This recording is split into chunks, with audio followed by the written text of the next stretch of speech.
1983년 6월 30일은 KBS에서 세계의 기록에 남는 방송이 시작이 됩니다. 그것이 뭐냐 하면 30년 전에 있었던 전쟁 때 헤어졌던 이산 가족을 찾는 프로그램이 시작이 된 것이죠. 처음에는 그렇게 길게 할 줄을 몰랐지만 엄청난 폭발적인 그런 국민들의 관심 속에서 138일 동안이나 이 프로그램은 계속해서 됐고 세계 신기록으로 남기도 했습니다. 10만 명이 넘는 사람들이 가족을 찾기 위해서 신청했었고 그중에 약 10,000여 명 정도가 가족을 찾는 기쁨을 누렸습니다. 참 아픈 사연들, 고생한 이야기들, 그리고 다시 만남은 눈물 없이는 볼 수 없는 그런 장면들이었던 것을 기억하고 이산 가족들이 만날 때마다 모든 국민들이 너나 없이 박수와 환호를 보내면서 기뻐했었습니다. 가족들이 서로 양쪽의 텔레비전 방송국끼리 만나서 서로 헤어질 때 가졌던 기억의 파편들을 모아서 내 가족인지 아닌지를 확인하게 되죠. 초등학교를 다니거나 조금 나이가 있는 사람들은 부모님 이름도 직업도 일가 친척도 고향에 대한 기억들을 서로 얘기하고 확인하지만 갓난아기나 또는 2살, 3살 기억조차 하기 어려운 나이에 흩어졌던 자식들은 자기 형제들을 만났을 때에 그들은 부모의 이름도 모르고 간신히 성만 알든지 아니면 그것조차 기억하지 못하고 안타깝게 했던 적이 있었죠. 그때 그 형들이나 누나가 그 동생한테 물어보는 공통적인 것이 있었습니다. 그건 뭐냐 하면 너 어릴 때 불장난하다가 아니면 뜨거운 물에 데였던 자국이 어디 있었는데 혹시 그 자국이 있느냐? 내가 옛날에 다쳐서 머리에 흉터가 있는데 얼굴에 상처가 있는데 그것이 있느냐? 어디에 몸이 났던 점이 있느냐? 혹이 있느냐? 또는 마마 자국이 있느냐? 그것을 묻지요. 그런 것들은 그가 어릴 때 가난하고 아프고 힘들었던 고통의 흔적이었었지만 그것이 가족을 만나는 결정적인 단서가 되는 것을 보면서 고난과 아픔, 상처가 가족을 만나게 하는 그런 일이 되다니 하면서 신기하게 생각하기도 했었습니다. 여러분도 인생을 살아오면서 많은 흔적들을 가지고 있을 텐데 어떤 흔적들을 가지고 계신지 궁금하기도 합니다. 제가 숫자 하나를 알려드릴 텐데 그 숫자가 의미하는 게 뭘까? 3304-9920 이게 무슨 번호일까요? 아무도 못 맞힐 겁니다. 왜냐하면 40년 전 제 군대 군번이기 때문입니다. 40년이 지났는데도 저는 3304-9920 제 군번을 한 번도 잃어버린 적이 없습니다. 심지어 제가 갖고 있던 소총 M16의 번호 9779빵빵 이것도 쓸데없이 기억하고 있습니다. 지금도 저는 이 군번줄을 가지고 있습니다. 때때로 힘들고 어려울 때마다 그 군번줄을 꺼내보면서 그때 힘들고 어려웠던 때를 기억하면서 새롭게 결단하는 시간을 갖기도 하죠. 이 군번줄을 항상 군인들은 목에다가 걸고 다녀야 됩니다. 그걸 군번줄이라고 얘기하기도 하고 인식표라고 얘기하기도 하죠. 거기는 딱 숫자만 적혀 있습니다. 3304-9920 최헌영. 다른 것은 적혀 있지 않습니다.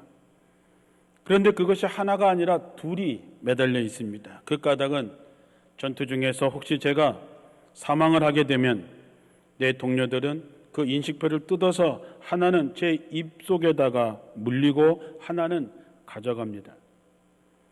그래야 나중에 시신을 수습할 때에 이 사람이 누군지 알 수 있기 때문에 그렇게 하는 것이지요. 군인들은 어떤 의미에서 죽음을 자기 목에 걸고 다니는지 모르겠습니다. 그렇다면 예수 믿는 우리들은 어떤 인식표를 가지고 있을까? 우리가 어떤 사람들이 우리를 보면서 저 사람은 예수 믿는 사람이구나, 저 사람은 기독교인이구나 라고 알아차릴 수 있는 표식이 어떤 것이 있을까 하는 것이지요. 이번에 새로 만드는 교인증이 그렇게 될 수도 있겠지요. 십자가 목걸이도 성경책도 여러분 집 현관에 붙어있는 원주 제일교회 패도 식사 전에 기도하는 모습을 보기도 하고 한때 유행했던 차에다 붙이고 다는 물고기 상징 차 앞에 걸어놓은 십자가 그거를 보면서 이 사람은 교회 다니는 사람인가 보다 그렇게 생각할 수 있겠죠. 어떤 사람들은 십자가를 걸고 다니는 이유가 자기 스스로 죄된 행동을 하지 않기 위해서 자기를 지키기 위해서 하는 사람도 있고 어떤 사람들은 일종의 부적처럼 붙이고 다니는 사람도 있을 것입니다. 오늘 사도 바울은 나에게는 우리 주 예수 그리스도의 십자가 외에는 결코 자랑할 것이 없다고 고백합니다. 우린 이 바울의 깊은 고백을 보면서 그의 가슴 속에 새겨져 있는 예수님의 첫 번째 흔적을 발견하게 됩니다. 그것은 십자가입니다. 십자가라고 하는 것은 죽음의 형틀입니다. 십자가형을 받는 것은 세상에서 가장 수치스러운 일이고 끔찍한 일이고 고통스러운 일입니다. 십자가는 결코 세상의 화려함이나 세상의 성공을 이야기하지 않습니다. 그런데도 사도 바울은 자기는 십자가 외에는 자랑할 것이 없다고 얘기합니다. 그 당시 사람들에게 십자가를 자랑한다고 하는 게 과연 말이나 될까? 죽음의 형틀이고 수치스럽고 끔찍한 고통의 형틀인데 그것을 자랑한다고 하는 게 말이 될까? 그들에게는 이해가 되지 않는 얘기였습니다. 그러나 사도 바울은 그 십자가가 어떤 것인지 너무나 잘 알고 있었습니다. 우리를 구원하시기 위해서 십자가를 지신 그 예수 그리스도, 그가 흘린 피의 그 흔적, 우리들의 구원의 표시, 구원의 능력, 그 십자가를 생각해 볼 때에 자기는 그거 외에는 자랑할 것이 없는 것이지요. 우리가 구원받았다라고 하는 증거가 되기 때문에 그렇습니다. 그렇다면 우리는 그 십자가를 찬양하고 고맙습니다, 감사합니다 하면 될 것입니까? 아니지요. 주님은 우리에게 나를 따라오려거든 자기 십자가를 지고 나를 따르라 말씀합니다. 십자가는 그냥 바라보는 거 어디 붙여놓는 것이 아니라 우리에게 주어진 십자가를 지고 주님을 따르는 것이지요. 어떻게 그렇게 할 수 있을까? 십자가가 믿지 않는 자들에게는 미련한 것이지만 믿는 자에게 구원의 능력이 된다고 하는 것을 마음에 믿는 사람에게 그렇게 할 수 있는 힘이 생기는 것이지요. 사도 바울은 십자가 외의 모든 것을 다 버렸습니다. 자신의 욕심도 자신의 정욕도 다 십자가에 못 박고 오직 내 안에 있는 예수 그리스도가 살게끔 했습니다. 그러니 그는 어떤 처지에서도 만족함을 배웠다 했습니다. 진정한 자유한 사람, 어떤 것에도 얽매이지 않는 사람이 된 것이지요. 그래서 사도 바울은 자기 가슴 속에 새겨진 예수님의 흔적, 십자가 외에 자랑할 것이 없다라고 말한 것입니다. 당시에 많은 유대인들이 갈라디아 교회에 와서 육체의 할례를 자랑하고 그것을 받아야 구원에 이룰 수 있다고 거짓으로 얘기를 했습니다. 사도 바울은 얘기합니다. 할례를 받고 안 받고가 문제가 아니다는 것이죠. 할례가 구원과 무슨 상관이 있느냐 하는 것이죠. 여러분 생각해 보면 우리가 세상에서 자랑하는 것들이 많이 있지요. 건강도 자랑하고 돈도 자랑하고 권력도 자랑하고 자식도 자랑하고 자랑할 수 있는 게 많이 있지만 그 자랑하는 그것이 여러분을 구원시킬 수 없습니다. 할례라고 하는 것은 유대인이라고 하는 표식, 외적인 표식에 지나지 않습니다. 그래서 사도 바울은 표면적인 유대인이 아니라 내 마음의 할례를 받아라, 내 마음의 표식을 해야 된다는 것입니다. 예레미야도 내 마음의 가죽을 베어라, 내 육신의 겉에 있는 가죽을 베지 말고 내 마음속에 그 완악한 마음을 찢으라고 말씀합니다. 스데반도 이스라엘 백성들을 향해서 목이 곧고 마음과 귀에 할례 받지 못한 사람들아, 너희도 너희 조상과 같이 항상 성령을 거스리는구나. 사랑하는 성도 여러분, 사도 바울은 나는 예수의 흔적을 가졌다 얘기합니다. 내 몸에 예수님을 섬기다가 얻은 상처 자국이 있다는 것이지요. 예수님의 흔적. 이 스티그마라고 하는 이 단어는 불에 달군 쇠로 소나 말의 엉덩이에다가 그 주인이 누구냐라고 하는 것을 나타내는 표식을 말하고 있습니다. 바울의 몸에는 예수의 흔적이 있다. 이 말은 주님의 뜻을 행하는 과정에서 사도 바울이 겪은 고난의 흔적을 가르치는 말입니다.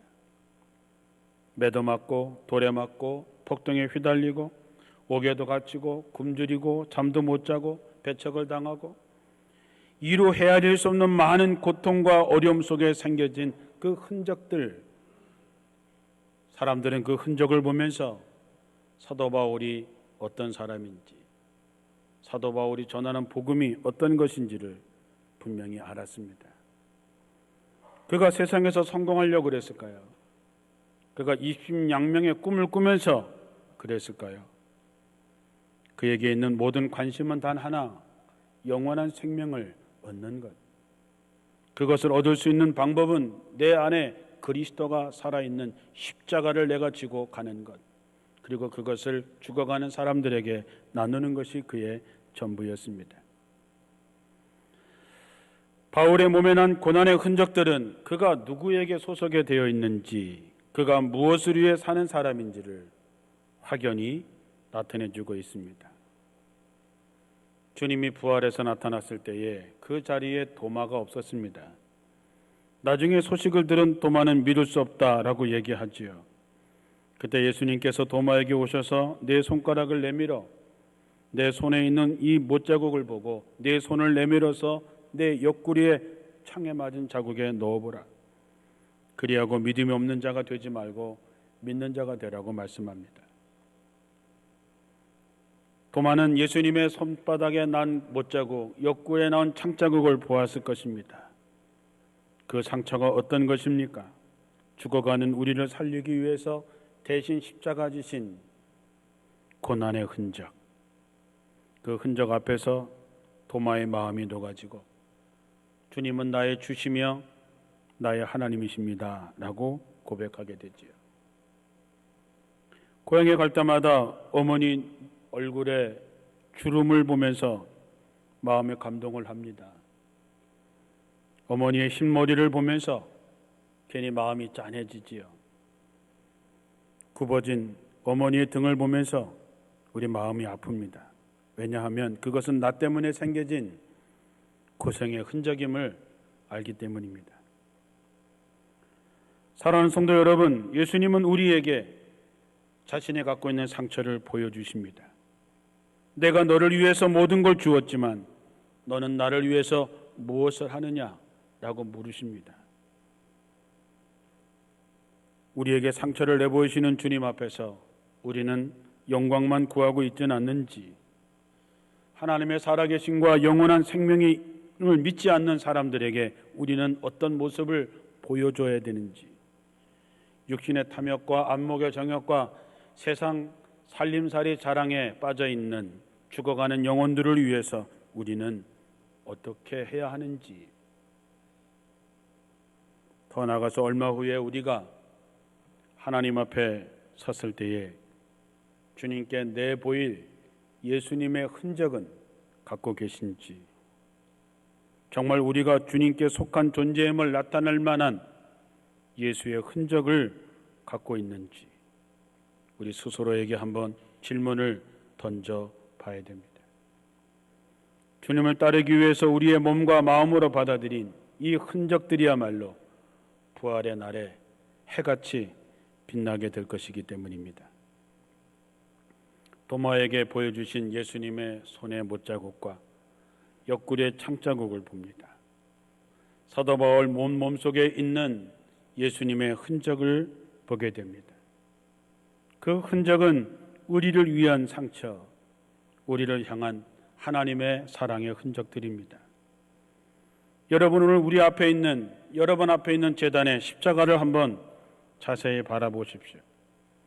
여기는 수많은 상처들이 있는데 바로 이 상처가 우리 때문에 받은 주님의 상처가 아니겠습니까? 오늘 우린 그리스도의 사람으로서 나는 과연 어떤 흔적을 갖고 있는지, 내가 겉으로 집사요, 권사요, 장로요, 목사인 겉으로 나타나는 흔적이 아니라 여러분에게 참으로 거룩한 흔적들이 나타나게 되기를 주님의 이름으로 축원합니다. 회개의 흔적, 주님을 위한 헌신의 흔적, 이웃을 향한 섬김의 흔적들, 사랑의 흔적들, 죽어가는 영혼들을 아파하면서 그들을 구원에 이르게 했던 기도의 흔적들이 정말 주님을 기쁘게 하시는 흔적들이 되기를 주님의 이름으로 축원합니다. 내 삶에 어떤 흔적이 남아있나? 여러분 영혼에 정말 십자가만 자랑하고 십자가 외에 자랑할 것이 없다는 확실한 믿음의 구원의 확신이 여러분에게 있는지 묻고 싶습니다. 우리는 성령이 거하시는 거룩한 성전입니다. 내가 움직일 때마다, 내가 무엇을 할 때마다 정말로 나는 주님을 모시고 사는 거룩한 성전으로서 그런 여러분의 마음의 확신을 가지고 어떤 상황에서도 나는 구원받은 하나님의 백성임을 고백하고 예수님의 이름을 부를 때마다 마음에 뭉클하고 주님의 사랑을 생각할 때마다 눈물이 나오는 살아있는 영혼의 흔적들이 여러분에게 있기를 축원합니다. 여러분의 육체에도 예수님의 흔적이 나타나기를 바랍니다. 바울이 당한 고난의 목록은 고린도후서 11장 23절 이하에 잘 나타나고 있습니다.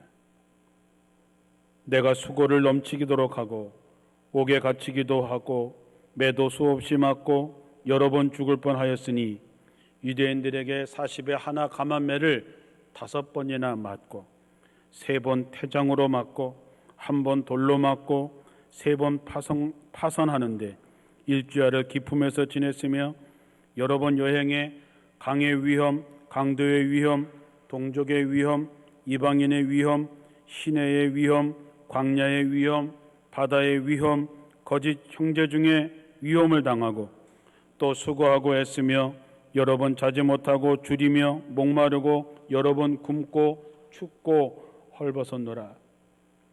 이것이 사도 바울이 갖고 있는 육체의 흔적, 예수의 흔적입니다. 기독교 역사상 가장 위대했던 사람들은 다 순교했습니다. 사자들의 밥이 되기도 하고 산채로 껍질이 벗겨지고 거꾸로 십자가에 달리고 돌에 맞고 화형당하고 수장당하고 목이 잘리고 톱으로 켜임을 당했습니다. 교회의 직분은 군림하거나 섬기는 자리가 아니고 섬기는 자리고 영광을 받는 자리가 아니라 멸시받는 자리임을 아셔야 됩니다. 사도 바울도 이런 육체에 주님의 흔적이 있을진데 우리에게는 어떤 흔적이 있는지 자신을 돌아보시길 바랍니다. 세 번째는 우리가 갖고 있는 재물에도 예수님의 흔적이 나타나야 됩니다. 썩어 없어질, 갖고 가지도 못할 물질을 가지고 영원한 생명을 구하는 일에, 하나님의 제단을 세우는 일에, 값진 일에 사용할 수 있다면 그것만큼 귀한 일이 어디 있겠습니까? 여러분에게 주어진 것을 가지고 주님을 위해서 사용한 흔적들이 나타나게 되기를 주님의 이름으로 축원합니다. 마지막으로 시간의 흔적, 삶의 흔적도 나타나기를 바랍니다. 코로나가 되기 전에 어르신부터 신방할 때 70 넘어 80이 되신 우리 여권사님들이 한결같이 하시는 얘기들이 있었습니다. 나 때는 요즘에 이게 부정적으로 쓰이지만 저는 그 말에 감동이 있습니다.